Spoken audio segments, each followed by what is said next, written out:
अस्सलाम वालेकुम मशारिब इरफानी आप तमाम लोगों का इस्तकबाल है खबर MIM में। जी हाँ दोस्तों, आपको बता दें कि मजलिस इत्तेहादुल मुस्लिमीन यानी AIMIM के बिहार सदर सामूर विधायक अख्तरुल ईमान साहब अब लोकसभा चुनाव की तैयारी में झोंक रहे हैं। आपको बता दें कि पिछले दिनों जब बैरिस्टर जनाब असदुद्दीन ओवैसी साहब का सीमांचल अधिकार यात्रा नाम का दौरा किए थे, उस दौरान असदुद्दीन ओवैसी साहब ने खुले मंच से और मीडिया के सामने में अधिकार यात्रा में इस बात को दोहराते हुए नजर आए थे कि हम लोकसभा ज़्यादा से ज़्यादा सीटों पर उम्मीदवार उतारेंगे, क्योंकि AIMIM पार्टी को जब से RJD की तरफ से तोड़ा गया है तब से AIMIM के नेता कुछ ज़्यादा ही मूड में नज़र आ रहे हैं। आपको बता दें कि मजलिस इत्तेहादुल मुस्लिमीन के बिहार सदर और अमूर के विधायक अख्तरुल ईमान साहब इन दिनों लगातार सरकार पर हमलावर है, ख़ास तौर से सिवान और सासाराम बिहार शरीफ के मामले को लेकर के बिहार सरकार और BJP पर हमलावर है। तो वही अपनी ज़मीन को मजबूत करने में किशनगंज लौट चुके हैं, अब लगातार दौरा भी शुरू कर चुके हैं किशनगंज के इलाके का। देखने वाली बात ये होती है कि आगे इसका असर क्या पड़ेगा। सीमांचल की लड़ाई इसलिए लड़ रही है ताकि हमारे मासूम बेटियों को, हमारे बच्चों को स्कूल मिल सके, उनको गवर्नमेंट के डिग्री कॉलेज मिल सके, यहाँ पर एक एयरपोर्ट बन सके, यहाँ पर एक रेलवे की लाइन जलालबाग से किशनगंज तक डाली जा सके। ये मजलिस की लड़ाई है। इसीलिए मैं आपसे अपील कर रहा हूं कि दोबारा मजलिस इत्तेहादुल मुस्लिमीन को और मजबूत करिए। मैं आपसे वादा कर रहा हूं कि अगर सारी दुनिया भी मेरा साथ छोड़ देगी मगर एक असदुद्दीन ओवैसी सीमांचल की लड़ाई लड़ते रहेगा। मैं दुनिया को देखकर या ताकतवर को देखकर अपना मौक़िफ़ बदलने वालों का नाम असदुद्दीन ओवैसी नहीं है। मैं हक और इंसाफ के लिए लड़ता रहूंगा। अरे सारी दुनिया मुझसे अगर उठकर कहेगी कि तुम सीमांचल की बात मत करो तो मैं तब भी कहूंगा कि सारी दुनिया के अवाम एक तरफ, मेरी सीमांचल की सरजमीन पर बसने वाले इंसान एक तरफ। मेरे अजीज दोस्तों और बुजुर्गों, इस बात को आपको समझने की जरूरत है कि आप देखते हैं कि पूर्णिया का एयरपोर्ट है, अमित शाह दिल्ली से आते हैं, मोदी के बड़े बड़े कारनामे गिनाते हैं कि मोदी के 56 इंच का सीना है। अरे अगर 8-9 साल में तुमने पूर्णिया का एयरपोर्ट नहीं बनाया तो कब बनाओगे? आप जानते हैं कि मोदी सरकार अगर चाहती तो एयरपोर्ट खुल जाता। अगर मोदी सरकार चाहती तो पटना की हाईकोर्ट का एक बेंच यहां पर उसको कायम किया जाता ताकि यहां की जनता को 350-400 किलोमीटर का सफर तय ना करना पड़े। आप जानते हैं कि बारिश होती है तो 4-4 महीने यहाँ की जनता रोड पर अपनी जिंदगी को गुजारती है। आप जानते हैं कि जब बारिश होती है तो जमीन लाखों एकड़ कट जाती है। गवर्नमेंट का कानून है कि जमीन जाती है तो 3 डेसिमल जमीन मिलनी चाहिए, मगर नहीं किया जाता। मार्केट को डेवलप किया जाना चाहिए मगर मार्केटों को डेवलप नहीं किया जाता। हम पूछना चाहते हैं नीतीश कुमार से और गठबंधन के तेजस्वी यादव से कि आखिर आपको सीमांचल से कितनी नफरत क्यों है?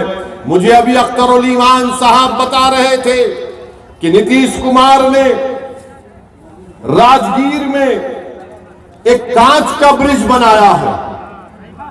राजगीर में नीतीश कुमार ने कांच का ब्रिज बनाया। और देखो इस ब्रिज को देखो नीतीश कुमार, क्या तुम अंधे हो चुके हो? तुम वहां पर एक कांच का ब्रिज बना सकते हो और सीमांचल की सरजमीन पर ऐसे कई ब्रिज आधे अधूरे पड़े हुए हैं। आखिर नीतीश कुमार को और तेजस्वी को सीमांचल की जनता से इतनी नफरत क्यों है? क्यों नहीं तुमने ब्रिज को बनाया मगर राजगीर में आपने कांच का पुल बना दिया? मेरे अजीज दोस्तों और बुजुर्गों, अभी अख्तरुल ईमान ने कहा कि राजगीर में गाया में गंगा का पानी पिलाया जा रहा है और यहाँ का पानी में आर्सेनिक है, एसिड है, गंदगी है, जहर है। मगर नीतीश कुमार गाया की जनता को गंगा का साफ पानी पिलाते हैं और सीमांचल की सरजमीन पर बसने वाले बच्चे और उनकी माएं बीमार पड़ जाती हैं, बुजुर्ग बीमार पड़ जाते हैं गंदा पानी पीकर। सीमांचल से इंसाफ नहीं किया जाता। हम नीतीश कुमार से पूछना चाहते हैं कि नालंदा जिले में आपने क्या क्या काम नहीं करवा दिया। नालंदा जिले को आपने एक महल की तरह तामीर कर दिया, मगर सीमांचल को तुमने क्यों वीरान किया नीतीश कुमार? सीमांचल को तुमने क्यों वीरान किया तेजस्वी यादव? बताओ। तुम लाख गालियां दे दो असदुद्दीन ओवैसी को, तुम जितने इल्जाम लगाना चाहते इल्जाम लगाओ, दुनिया में जितनी गालियां हैं मुझे दो, मगर मेरे सवाल का जवाब दो कि तुम अगर मुझे गालियां दोगे तो क्या सीमांचल की जनता से इंसाफ होगा? मैं तुम्हारी गालियां सुनने के लिए तैयार हूं, मैं तुम्हारे झूठे इल्जामात का सामना करते आया और करता रहूंगा, मगर याद रखो सीमांचल की इंसाफ की लड़ाई असदुद्दीन ओवैसी मर भी जाएगा, मगर ये जनता लड़ती रहेगी, ये हमारी मां और बहनें लड़ती रहेंगी। मेरी इज्जतदार मां और बहनों, आप जानती हैं कि नीतीश कुमार ने दरभंगा मधुबनी में आप देखते हैं कि क्या क्या डेवलपमेंट वहां पर करवाया। जल संसाधना स्कीम है, 32,000 करोड़ का बजट है। बताओ, गठबंधन के नेता तेजस्वी और नीतीश कुमार, 32,000 करोड़ के बजट में तुमने सीमांचल को 100 करोड़ रुपए भी नहीं दिए। 100 करोड़ रुपए भी नहीं मिलते आपको, और आकर बोलेंगे क्या ओवैसी आपका वोट तोड़ने आया है, ओवैसी फुला करता है। अरे 32,000 करोड़ का तुम्हारा बजट है और तुम सीमांचल को 100 करोड़ नहीं देते, और तुम गालियां मुझे देते हो, तुम इल्जाम मुझ पर लगाते हो। अरे सत्ता में तुम हो, बरसों से तुम मुख्यमंत्री हो, बरसों से तुमने सत्ता में बैठकर तुमने इख्तियार की मलाई खाई है। अब बताओ, तुम 100 करोड़ जल के लिए नहीं देना चाहते, सीमांचल के लिए। इसीलिए मेरे अजीज दोस्तों, मेरी इज्जतदार मां और बहनों, अख्तर अली मान ने सही कहा कि सबने दिया हमको चोट, अब हम अपनी पार्टी का वोट,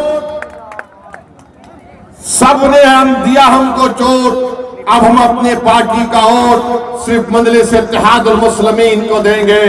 आपको सबने चोट दिया है, और ये नहीं चाहते कि सीमांचल से कोई खड़ा हो जाए जो पटना में जाकर इन तमाम को आपकी इंसाफ की बात कर सके। इसीलिए अब की बार इंशाअल्लाह ताला बेईमानों को हम अपने साथ नहीं लेंगे, लड़ने वालों को अपने साथ लेंगे, ताकि वो जाकर विधानसभा में सीमांचल की लड़ाई लड़ सके। आप बताइए कि यहां पर कांग्रेस का एमपी है, कौन सा काम कांग्रेस के एमपी ने करवाया? अलीगढ़ मुस्लिम यूनिवर्सिटी का एक कॉलेज है एमबीए का, कांग्रेस ने झूठ कहा कि हमने अलीगढ़ मुस्लिम यूनिवर्सिटी का कैंपस किशनगंज में कायम किया। इसी कांग्रेस के एमपी के सामने मौजूदा मरकजी वजीर धर्मेंद्र प्रधान ने कहा कि कांग्रेस ने अलीगढ़ मुस्लिम यूनिवर्सिटी का सेंटरी साइन वहां पर मंजूर नहीं किया था, मगर आपने धोखा दिया सीमांचल की जनता को। मेरे अजीज दोस्तों और बुजुर्गों,